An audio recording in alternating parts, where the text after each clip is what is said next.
was not enough. Okay.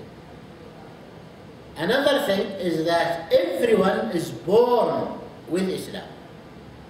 As Allah says in the Quran, فطرة الله التي فطر الناس عليها لا تبديل لخلق الله. The natural implanted nature by Allah, which is Islam. And the Prophet ﷺ explained it by saying, ما من مولود إلا ويولد على الفطرة فأبواه يهودانها وينصرانها ويمجسانه. Every newborn is born with this fitra, the natural implanted Islam and faith in it. And after that, his parents might divert him to something else, either to Christianity or to Judaism or to this or that. Okay. So, and this fitrah is also not enough. That's why Allah sent prophets and messengers and books, you see, and warnings and glad tidings and all that.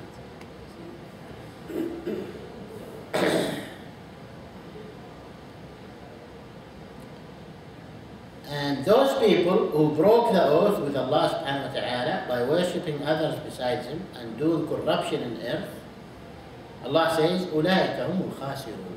They are the ones who are the real losers in the hereafter.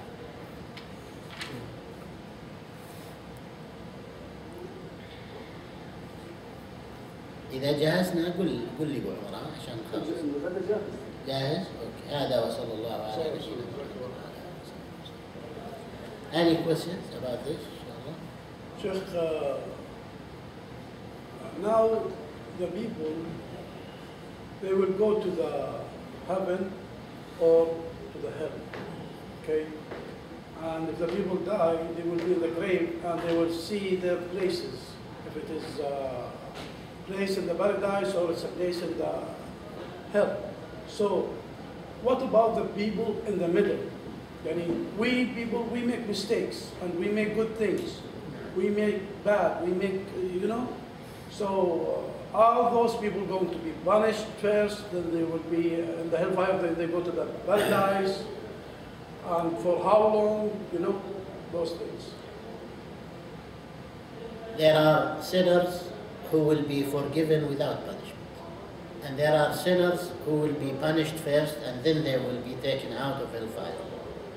No Muslim, whether from this nation or the nations before, like the followers of Jesus, the followers of Moses, the followers of any other prophet, they are all Muslims, okay? No Muslim will remain in hellfire forever. But some sinners will be forgiven without being punished in hellfire, and some will be punished. And also, some people will be punished in the grave. And that might be enough for them as a punishment. So they'll be saved from the punishment in the hereafter. Okay? Yeah. Another thing I want to say, in the verse saying, إن الله لا يستحي أن يضرب مثلا ما بعوضة وما فوقها. This verses, some people explain it, one of the miracles in the Holy Quran. In Allah is not shy to say, give an example as a mosquito and which is above it. The word which is above it, they explain it, not something bigger than the mosquito. It was a small, tiny worm. It's living on the body of the mosquito. So they make it bigger and bigger and bigger hundreds of times by the microscopes. And at the time of Prophet Muhammad, peace be upon him, there was no microscopes. So they find this creature living on the back of the mosquito. So this is one of the things, is Allah Almighty, He's revealing to Prophet Muhammad, peace be upon him. It could be. Those new discoveries, we don't make them a sure thing. We say this might be the meaning or part of the meaning. But we should never say that this is the exact meaning of this verse, you see. We don't know, you see. Now, we have some scientists who became Muslims because of some verses. Yes. Okay. For example, the verse "Wattini wa zaytun," about the fig and the olives. Some Japanese scientists had 20 years research, and they found out something very, very special about those two. Okay. And they became Muslims after this, after they asked Al-Azhar Institute and they told them something, so they became Muslims based on that. We have others who went to other verses in Quran like this, and they became Muslims. We benefit from this. We say, MashaAllah, this is good. We use it in da'wah, no problem, you see, to make it helpful for others to accept Islam. But we should never dare to put it 100% explanation for Quran. You see. You have to be very careful, because those things could change later on, and then people say, well, Quran is wrong.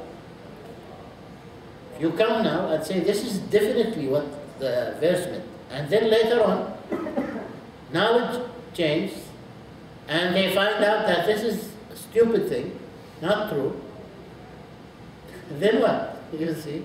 Then people will accuse Quran, you see? So the point regarding this, one has to be very careful. Sheikh, I have a question about interpretations. Like, very interesting that you said Allah, the verse, Allah is not shy.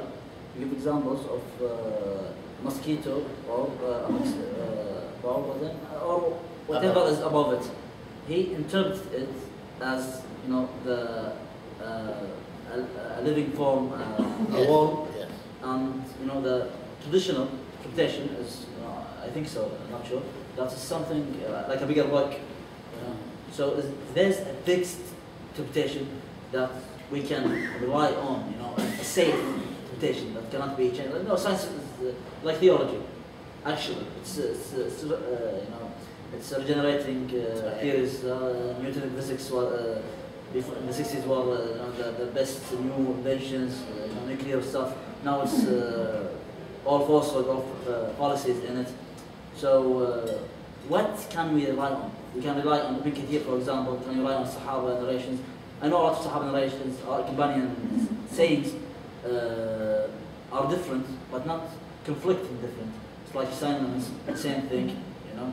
Salat al-Mustaqim is the right path, is Jannah, the right path is the way of the Prophet. It's the same stuff, but Right. so can you give us something fixed? Yes, yani whatever the companions said about the verses in Quran, we should abide by what they said, because they were witnessing the revelation. The revelation was coming down, and the Prophet was there, and they were Arabs who understood Quran the best way. So their interpretation is the right interpretation. Okay? They rarely differ. You see, even if they differ, the difference is not contradictory. The difference is a variation of the statements. Like Sirat al-Mustaqim, the straight path. This companion says it means the Quran. This companion says it means the Sunnah. This companion says it means the companions. No difference.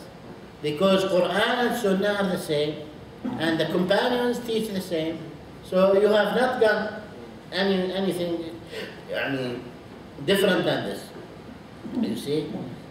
So this is the way. But, as the brother mentioned, if at any time some scientific things are proven, and we can say that this might mean what this verse says, might, put under might, lines, okay? Don't say something for sure. It's okay. It's okay, because Quran, the revelation from Allah, doesn't reject science, doesn't contradict science. Anything which is proven to be a scientific fact, with no doubt, then we accept it.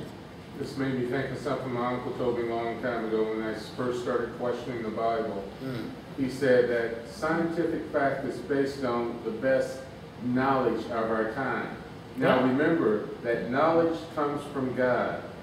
God only reveals so much that he feels that you can understand at the time. If you build too much, your head would probably explode. Right, right. So just take it as, this is what we know, this is what we can improve, but there's so much more, and God will reveal it in time, he said, because what you're looking at now, it didn't exist when I was your age. Right. Exactly. That's true. Okay, inshallah. Let's go have lunch. جزاكم الله خير. جزاك الله خير. على آله وصحبه وسلم.